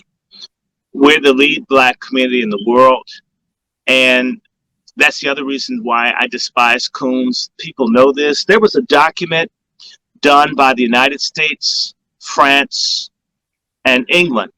And Mm-hmm. they made a comment in 1943. That's a document I lost in my storage unit down in Tennessee. The Black American community is the most important community of black people in the world. They said so. The British, they all agreed. And that's why we're in the attack that we are. We must overcome. If we can win, everybody else can. Speaking of black Americans and this whole thing, I want to bring to your attention one of the greatest African leaders of our generation, Yeah. President Nkurunziza of Burundi, supposedly died from COVID-19 after he kicked the World Health Organization out of his country. And I think, did I send that to you? Nkurunziza, you'll see the interview that I did in 2015 in defense of Nkurunziza on Press TV. This folks called expecting me to dog him, and I defended him. And again, as I said to Brother Weave, that I feel honored and blessed of God that I was able to say some nice things about that man while he was living that he received. Because there are people from Burundi that follow me now, because I basically dogged the hell out of me. And it's just, no, the man's a good man. So, he's building schools and clinics and helping people. I don't want to hear all this stuff. This is garbage. He's fighting for his country's sovereignty. He's a good man. So, no. You're right. We all have these followings. Mm-hmm. And we don't need a lot of people, but we do need a committed group. And one thing I'm very proud of, Brother Ron, we have an LLC. We're working on all that stuff, but it's called Salvation and Liberation Temple Ministries. As you know, yes, I curse. I'm a cussing minister. At least I'm not molesting Cussing kids. pastor. Well, some people need to be cussed out. A lot of people need to be cussed out. I mean, and so I don't care. Eventually, we're going to set up a not-for-profit, and one of the focuses will be empowerment of our people and making certain that our people eat. And I think that will happen within the next 3 to 6 months, that we'll have the not-for-profit put together, and the focus will be making certain that people eat, making certain that people have. And yes, you do. Yes, I'm a Jesus freak. I believe in the Bible. The Bible is about black people, and even the black folks don't know. And I believe we're the actual Hebrews, at least in some way we are. And that's where Mhm. my head is. We only need a few people to turn things around. When you think about it, you're doing this thing through streaming. If 4 or 5 or 6,000 people watch this, in reality, it's just you, me, and Black Rose doing this conversation, but it will impact all those people. And if they share with someone, then it will impact the people that they share with. And the same way that they're shadow banning you, and you know, I can crack a joke and I'm off Facebook for just one joke. There are people on there talking about killing people and showing their guns, and they get to come on Facebook as much as they want. I can crack a joke. I called Biden a white devil and got put off of Facebook for a month. That's kind of, I don't understand how that Well, stuff no, works. yes, you do. That there's so many people listening to me. If I call him white devil, then 10,000 other people may call him white devil. So you have to stop the person who started the conversation. If they're shadow banning you and me, it means that we've got more people listening and following us than Mm-hmm. they can handle. It's the same way, brother. Mm-hmm. I hope that you one day show Black, White, and Blue on your network, because I know you saw that doc that Scone did. That doc needs to be seen, because we were talking about Yeah, I seen it. Yeah, on Amazon Prime. yeah, fag lives matter, or whatever, butch lives matter, or lesbian lives matter, whatever the hell it is. Okay, um, that film, Mm-hmm. as you know, was a good film. They have made that thing disappear, but people need to see that thing more than when we made it. I believe once that film gets broken out, it's going to come back up again. I genuinely think that that film is going to become a classic. Now, there's some other things I want to talk to you. Have you noticed all these lynchings everywhere? And what do you think about Breonna Taylor? And how come the little feminists and the Me Too people aren't talking about this Uh, woman shot naked in her bed? Why aren't they talking about these things? All these things that are going on. Where are these damn liberals? Where are all these people? Where are the nigger preachers? Where are the black pop? Where is everybody with all this stuff going on? And I mean, all like this stuff going we on. yeah, like Malcolm broke it down 50 something years ago with the message to the grassroots. The Negro Revolution is controlled by the foxy white liberals and the government, but the Black Revolution is controlled by God. You know why you get somebody like a Fannie Lou Hamer? It really is on the grassroots to get the message out to the people. We never had any hope in the suites. They always sold us out for the Yeah, lowest bidder. That's the yeah. problem. And people like you need to be heard. You need to be on the platforms that glorify like the Angela Rise and the Breakfast Club people. Look, We need let to me have tell you platforms like something. that for you. Something that happened when I did when I did DC Cable with Cynthia McKinney and other folks talking about Mm-hmm. Libya. One of the brothers who's an independent media person interviewed me, and I explained about slavery and genocide in Libya and how the Obamas were responsible for it. The guy was upset. I refused to back down. He showed it to people, Rock Newman, all these other people. And he told me that no one is ever, you've been blackballed. You'll never be on any of these black platforms. Nobody wants to touch you, which I don't care. Mm-hmm. See, something's about to happen very, very soon. I'm just telling you. There's a game that people playing. For example, you know, when I went to divinity school, I didn't really go to divinity school because it's like, yeah, I'm going to be a coon preacher. I really wanted to be a civil rights attorney. I want to fight for human rights of black people. I want to use my knowledge of history, my concern about people to make a difference in the community. I mean, I have preachers all in my family, and I don't like half of them. So I mean, I'm just telling you, I don't like preachers most of the time. Most of the time, I see a preacher, I want to beat their ass because they're not doing what they're supposed to do for people. And you know, I've had to, you know, cuss out a preach too. Like, and I had a preacher made me mad, and And I told his ass, I used to, when I was young, being a minister's son, used to wonder why the communists shot up all the preachers when they took power. Says, now that I'm an adult, I understand. And then Hmm. he told me I was a Muslim communist. No, I'm not. I'm a Christian that thinks you should do your damn job. You know, your job is to help the people. If not, get the hell out. You're a hireling. You're scammers. Okay. Um, where I'm going with this is that we need to rescue our people that can be rescued, but we're not going to help everyone because everyone doesn't want it. Um, People like Stokely and others, Fannie Lou, we can help the people that want to be, but you know what? We don't have to save everyone. We're not responsible for saving everyone. But if we got a critical mass of black folks on one accord, we can't be stopped. And by the way, this change, there's a resetting of this economy. Everything's being changed. The people who fake, the people who don't want to do what they're supposed to do, like right now, a lot of people who haven't been in church all these months, and maybe they won't go back, I think they found out how much they don't need the coon preachers who don't do shit for anybody. These guys are asking for money when folks aren't working. What the fuck? I mean, y'all didn't think about anything. I mean, y'all had no plans. You understand what I'm trying to say? You're not talking about food. You're not Right. talking about health. All you're talking about is the money that you need.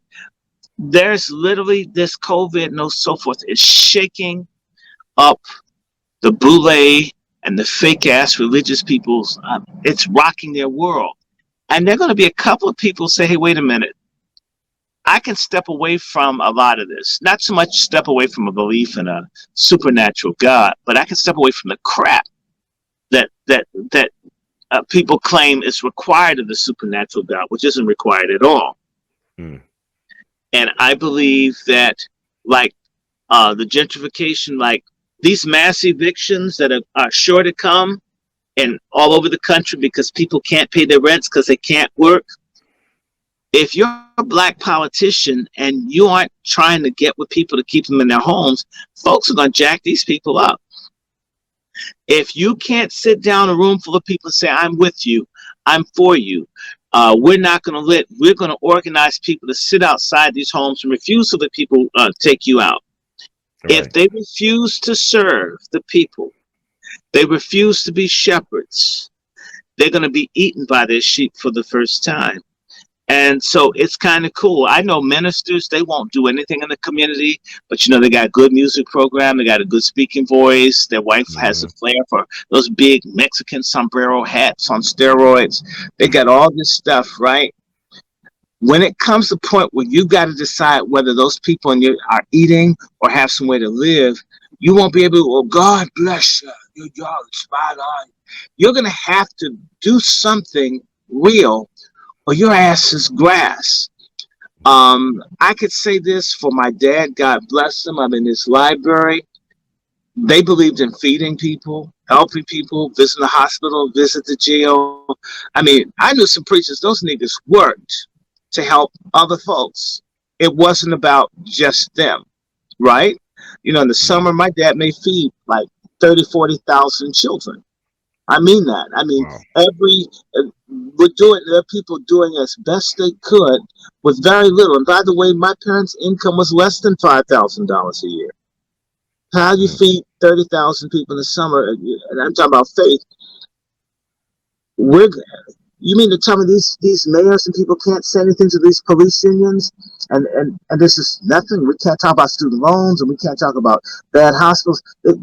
People are coming to a critical stage where if you really don't love people, you really don't want to serve people, you really don't want to be committed to them, the folks aren't going to even want you to sit up and represent them.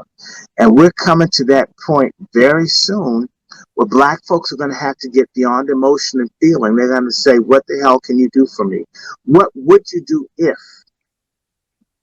And we're almost there.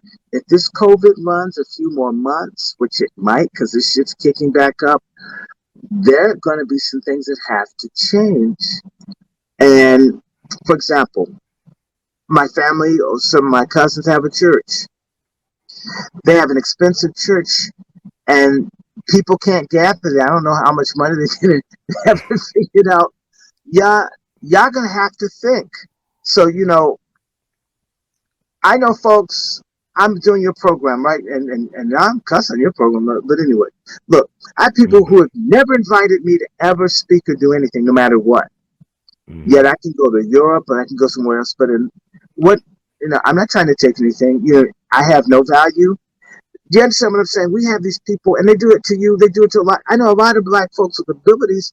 They're not welcome because of the boule and secret society and Masonic and Luciferian black assholes have hijacked our community, and they sit in all the positions as gatekeepers, serving white folks and themselves, and the coonocracy. It's going to be toppled, and I'm just telling you, a lot of people for black have never been held accountable. How in God's name? I got an associate who's an Indian woman, an inventor, who has a software where it can help teach people how to read English and speak properly.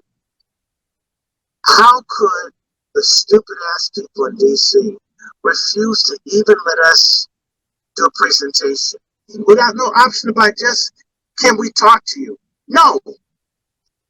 Have you ever dealt with that kind of stuff? And black people, Yeah. they're imperious jackasses. They live to stifle and block all change. Nothing can get better because it's all about them. So someone comes along, like I was at Lane College. At Lane, I asked Mm-hmm. Dr. McClure. We had a textbook. It was anti-black. It didn't have really any history on black people in it. And I have the email, and I explained how another book could be marked up 4 times, which means they could get 5 times the value of the book, if not 6 times. And they'd make more money off of a more inclusive book. There were things online so we wouldn't have to Xerox, so we could save money on paper and ink and so forth. And you know what? Someone white who no longer worked there, who was with the Daughters of the Confederacy, had picked this racist ass book, and that book had to stay. Wow. I have a PhD. Most of my students are black. This book was so expensive, a lot of my students couldn't afford it. The book I was looking at was about 6 times cheaper than the book the white broad picked. But she's white, and that's one of the reasons that they didn't want me there, is making suggestions. I can't even suggest something that would help because of the insecurity and the corruption of this Greek letter down low coon. Okay, I'm just saying what it was. Do you understand? I mean, a textbook. Mm-hmm. I went through all of that training. I can't pick a book, and I can't think about the money and what impact if we can get the information in the minds of students. And it's like in DC, our little butch ass mayor, where there are no contracts for black businessmen. If you talk to folks in Chicago and in Atlanta and in Baltimore, these black LGBTQ traders and sellout coons give everything, Arabs to whites to Mexicans, nothing for anyone black. And they could. They're literally killing us, slaughtering us. And I'll tell you something, in other communities, like the Black Hand for the Italians would friggin' kill you if you didn't look out for fellow Italians when they came over. They'd put a black hand up. If I came to you and said, hey, look, we need some bread. Some people are hungry. If you didn't, black hand, put their hand outside the store, you get your head beat in. Yep. Well, we have black folks who get rich and they completely turn their backs, and we celebrate them. We worship the ones who hate our guts. Mike Obama and Michelle Obama, too, her and her big fat ass and very peculiar dangling object in her pants running down at Harvard. I'm not saying it's a penis, but having had a penis, it sure bounced like mine when I don't have a supporter on. But I'm not saying that maybe that's digital manipulation.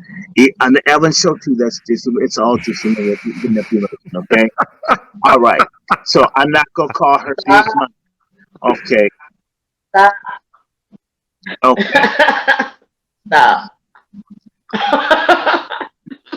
And the children, they don't look like y'all. They're not yours. They're not your kids. And the oldest one, I think that's why she's so whacked out. The only thing she has in common with Obama is that she likes swirling. Mm. Happy Father's Day, nigga. I hope. Anyway, what you say? Which one of them? Which one of them get the card on Father's Day? Huh? Mm. I think they give it to both Oh of them. man. Both of them get Father's Day cards. Oh God. And Well, Oh Lord, have mercy. okay, yeah. well, no, and Oh my hold on. Let's goodness. just talk about Obama's ridiculous ass. Fuck Obama. Okay, fag, whatever. That's like. Can you say that? I've never heard you say that. It was me. Yes. I mean, you go ahead and do what you got to do. This. Hey. Yeah. He can't. Now he don't want to get. He don't want to get kicked I off mean, of I social like giving media. people platforms to express themselves. I mean, He's not. He doesn't want to get kicked off of YouTube. Okay. Well, that's what I hey, call it.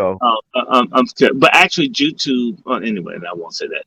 now you Look, already said it. Yeah. Obama, and look at how he's running after Biden. And so, no, if they keep putting, you want to see Trump make a comeback. When you hear Trump saying Obama's a traitor and so forth, there's something to that. There's something to that could come out. But I'm sorry, you bring up Obama just pissed me off. And on Well, I top of think that, it's a trigger for anybody that had hopes for somebody that's going to do something for black folks. I mean, he's I a didn't trigger. have any hope he's going to do. I told people he was going to push the gay agenda. And Obama, when anyone says to me, if you elect me, you got to push me. You got to make me do it. And it's like, we're not talking about an orgy. We're talking about you being a president for everybody, Obama.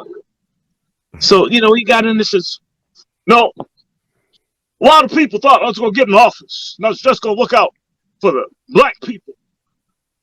That's not how this country works. This is a big country, a diverse country, a country with all kinds of people in it. Gay people, bisexual people, transsexual people, bestiality people, pedophilia people, bondage and discipline people. This is a big country. This is a country that, where the man is taking it up the ass and putting it in his throat, that he can feel free to do. Anyway. No, it's interesting. Go ahead. Anyway. Well, Joe Biden said that was the number one issue for him. I mean, like, it's a number one issue for Obama. You didn't see his speech to the HRC, and he says, and this person says, "We love you. I love you too. You're going to look back at this time, and we're going to work to see a day where people find it equally admirable for two men or two women to be together as a man and woman being together. We're going to look back. Now work with me. I know progress isn't being made fast enough, but you're going to see we're going to change everything very quickly because we know that we've been patient too long. And just as sure as I'm here, pretending to be married to this woman, pretending that I love someone of the opposite sex. And I'm gonna stop. If you listen to the speeches that he gives to the HRC, he let those people know that he was going to do every single solitary thing. He is the Abraham Lincoln, the Johnny Appleseed, the Benjamin Banneker, the Benjamin Franklin, the Thomas Edison. Man, he's the damn Easter Bunny and Santa Claus to gay folks. He ain't done shit. It's like Thomas Dickens, A Tale of Two Cities, and we the city that's completely fucked up with John Valjean in it.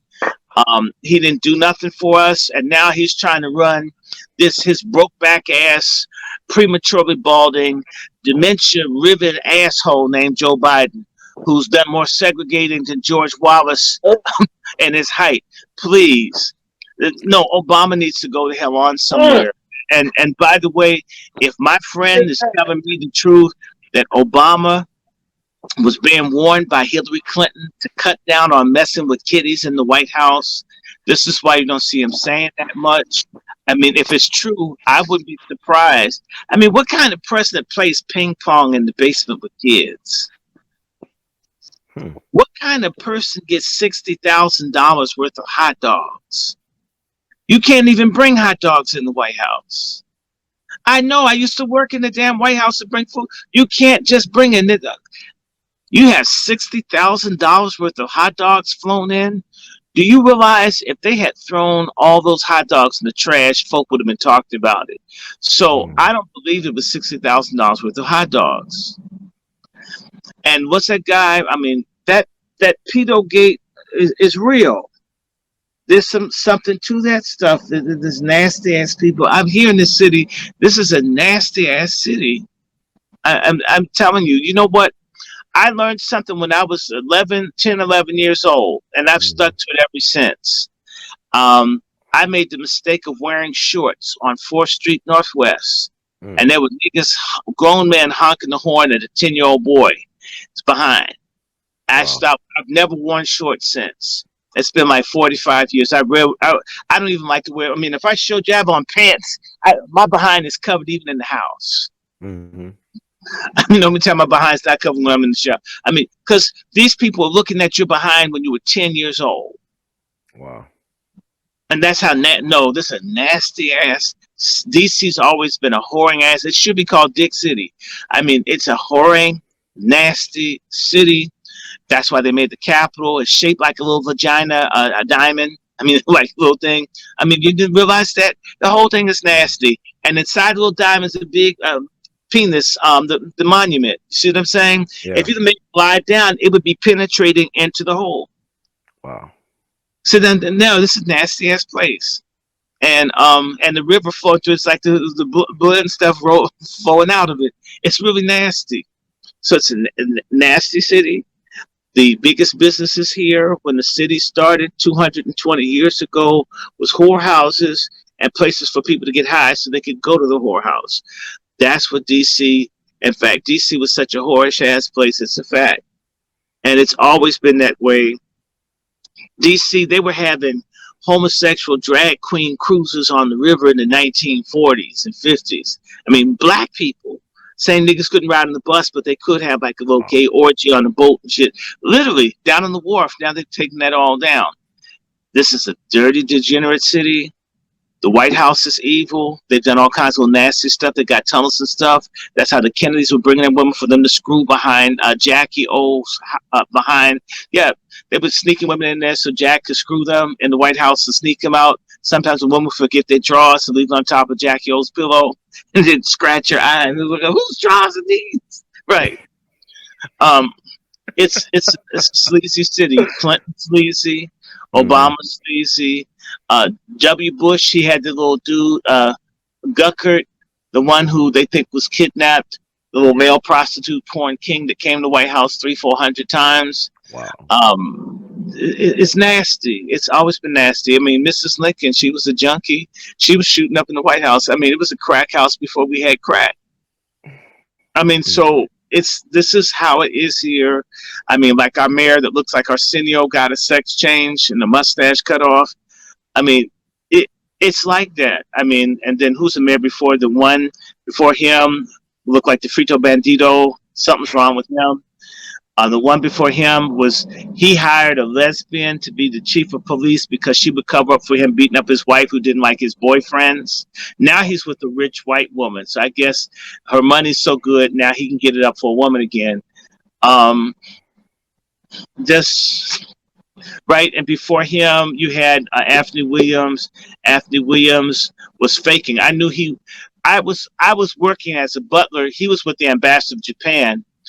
That dude acted like his wife wasn't even there, and I says, "Oh no, I know this is fake." Him and the Japanese dude look like they're gonna make sushi right in front of her. Okay, he's with the white dude now. And then before him, you had Marion Barry. Now, Marion Barry was a hoe, but he helped people. I'm not going to come down on him too hard. Sharon Pratt Kelly, she liked young boys, and her claim to fame is saying that someone put her on her behind. Someone needed to, as needy she was. And it's just weird. It's a weird. This is a whorish city. It's always been whorish.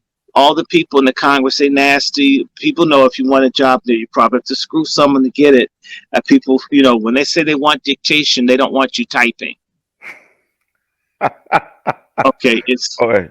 Oh, that's sure. I guess we'll wrap it up for this. sure. So, what's the best way for the people to get in touch with you to support what Okay, you're doing and just to send you a thank you, okay. cash out or otherwise? Well, I want a couple of things. One, if there are people that know about racism, injustice, sellouts, they can email me at wrandyshort@gmail.com. That's also my PayPal. I love donations. I mean, small, big, whatever, they help. I mean, sometimes it's a book or there's certain things that we do for research. So that's my PayPal. I'm Dr. W. Randy Short in LinkedIn. I'm Randy Short 1965 in Instagram. I'm Randy Short in Facebook. Randy Lancaster Short in Facebook. I am. Wow, let me see. I'm not done. I'm Randy Shorten Messenger. And then, of course, my Cash App is $ Doctor, capital D, lowercase r, uppercase R, ANDY, uppercase S, lowercase HORT, Dr. Randy Short. Send me a piece, be in touch. And also, I'm DRS1 in Twitter. Okay. I need to beef up my Twitter following, and also you can follow me and Pace News online. I'll be writing editorials, and I'm gonna ask Brother Ron to become a contributor. I'm looking for writers. I'm looking for people that want to talk about what the hell is going on. I also want people to be in touch with me because we do need to organize. This has to be the year of coon busters. We need to have a regime change. So I want you to write me. If you're in the DC area, maybe we can, at some point in September, begin to go and serve notices. Particularly what we want to do is put our demands before the black folks in Congress, letting them know that we don't want them anymore if they don't support black freedom. Now, and on top of that, there will be T-shirts. Oh yes, there are going to be Coon Buster T-shirts and hats, and of course, my loyal, wonderful friend, Sister Ashira Ajwa. Okay, what we also want to do, and Brother Ron, you should join us in this. We want to get some film equipment, green screens, and other things so we can begin to do it professionally. Black folks, it's interesting. They have two pennies rubbed together, but they want us to have shit that looks like DreamWorks. Yeah, I noticed. Okay, and Yeah. so that's how fake black people are. I mean, they're using toilet paper because they don't have money for top paper to wrap their weed. But our shit has to look like the CNN sound studio, or you don't pay attention. Well, it looks like he just did that in his basement. Well, bitch, I am in my basement, and I'm not, and I'm in my drawers too. But you can't see that far down. Okay, that's Okay, yours. so anyway. Well, Sister Black Rose, you have anything to add, like any way to follow you, or you want the people to know? Yes, follow me on the Twitters at Black Rose 412. Ida B at Black Rose 412. Mm-hmm. Okay, that's true. I'm trying to find you on Twitter. I don't know if it's the DRS1. DRS1. It's not coming. It's something else coming up. DRS. What comes up? Let me see. Make sure. Stay tuned for more of Short Talks. It's got like our new production. I don't know. Is this correct? Oh, I don't know if I even have it. You know that I got put off of Twitter for talking about telling the gay people to stop raping our kids, and they said that I threatened someone for telling them that they can't rape people. No, let me see. Ron Hurd, what is your... Yeah, it's DRS1. Let me tell you what it is. Okay. It's DRS1 825 825 58303 58303. Yeah. Okay, this is more like it. Okay, you got like Now I don't. 23 followers. Yeah. Oh yeah, I'm not. I'm trying. I haven't tried to get in trouble. DeRay McKesson got mad because him and I had a fight, and I made fun of him and his boyfriend. They had their pictures with their fist up in the air, and I Oh my God. asked the question, "What's harder than DeRay?" Oh, that was short.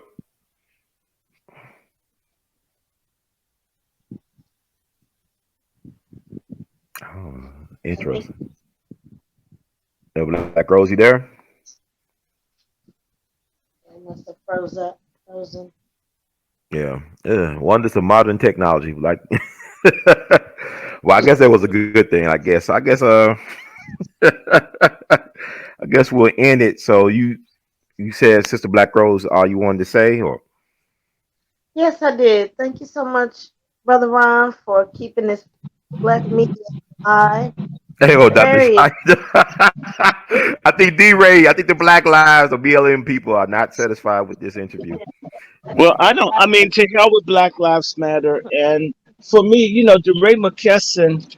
I mean, he could be like, how they have the Mr. Yuck sticker to Mm-hmm. teach the kids not to drink the toxic stuff under the counter.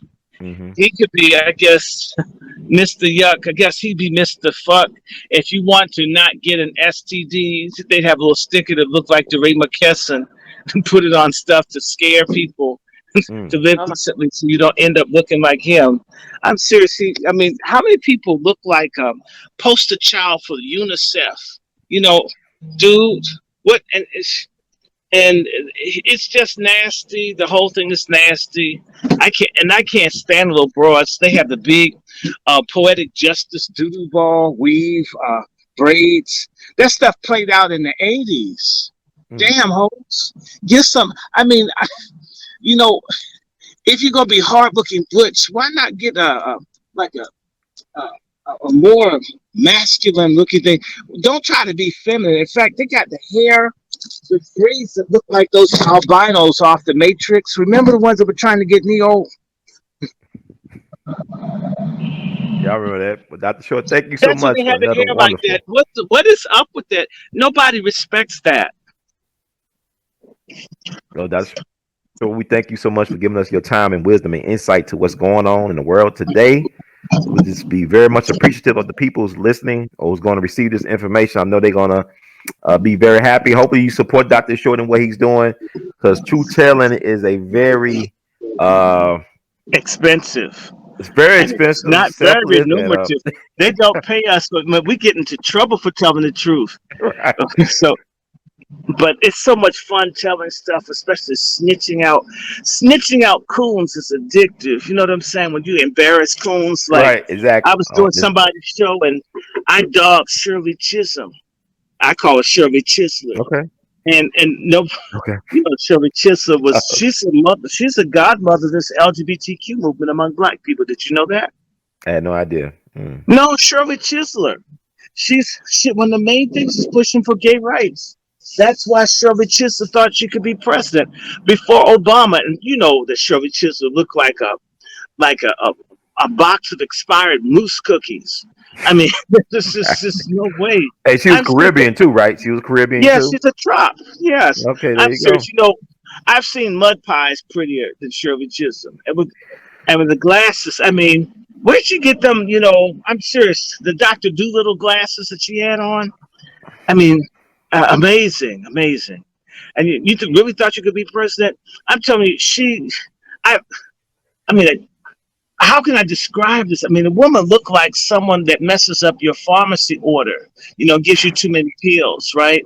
Mm. I mean, no. I mean, so bad looking, bad policy, bad teeth, and and then she supported mass abortion. Yes, the greatest proponent for Margaret Sanger among black women early on in this country is Shirley Chisholm, or as I say, Shirley Chisler. And of course, to kill all the African American babies, hell, she can always go back to her little island in the sun and eat mangoes and laugh at us. Those stupid black Americans receive us. They don't know we don't like those niggas. We like white people. They give us more money, right? Whatever it is. Well, Okay, yes.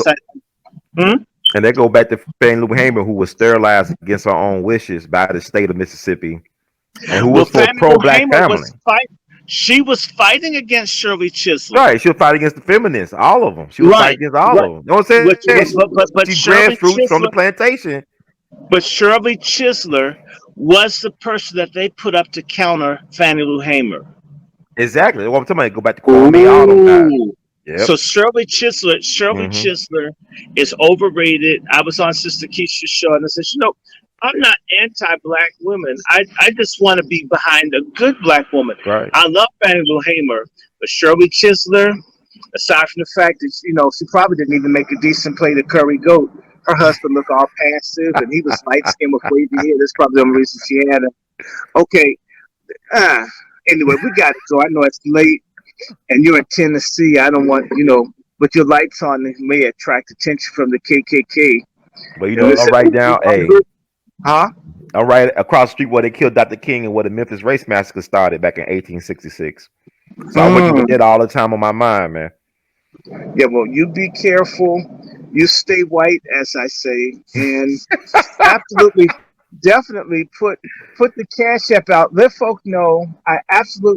We want some equipment. Black Rose and I, we've been doing this for about 8 years.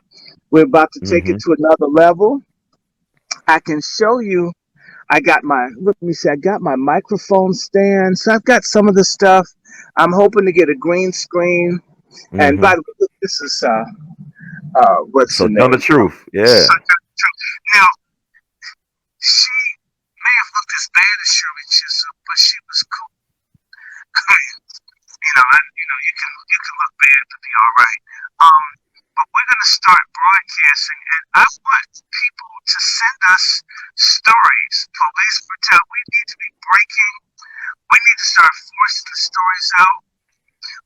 And we can't do it the same way they beg on public television. Yes, they do. They beg on public television every year. Well, we are your public television, so we begging for you to back us. And I have a Patreon. I think it's Dr. Randy Short, and that's 1965. So we got a Patreon. I think Black Rose has a Patreon. What I'm going to do is start circulating that better.